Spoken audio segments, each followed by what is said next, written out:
கிறிஸ்துவுக்குள் பிரியமான சகோதர சகோதரிகளே, உங்கள் அனைவரையும் திருமுழு முத்துகள் நிகழ்ச்சியில் சந்திப்பதில் மிகுந்த மகிழ்ச்சி அடைகிறேன்.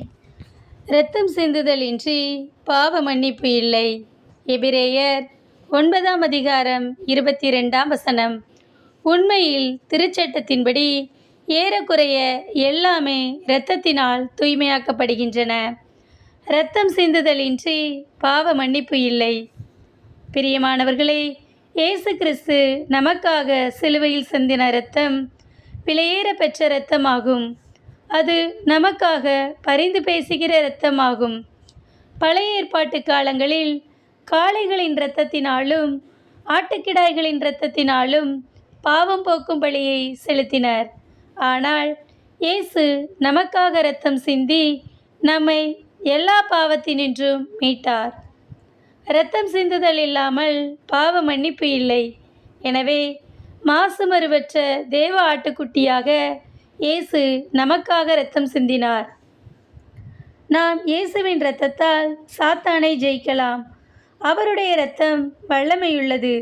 அதனாலே சாத்தானை ஜெயிக்க முடியும் என்ற விசுவாசத்தோடு ஜெபிக்க வேண்டும். அப்போது தேவ வல்லமையை நாம் உணர முடியும். எல்லாவற்றையும் இயேசுவின் இரத்த கோட்டைக்குள் ஒப்பு கொடுத்து ஜெபிக்கும்போது எந்த தீங்கும் நம்மை அணுகாது. இயேசு கிறிஸ்து நமக்காக அவரையே ஒப்பு கொடுத்து இரத்தத்தை சிந்தினபடியால் இனி நமக்கு இரத்தம் சிந்தக்கூடிய எந்த அவசியமும் இல்லை. இயேசு கிறிஸ்துவே நம்முடைய பலியாக சிலுவையில் தொங்கி இரத்தத்தை சிந்தினார். நமக்கு முடிவில்லாத வாழ்வை கொடுக்கும் இயேசுவின் இரத்தத்தை விசுவாசியுங்கள்.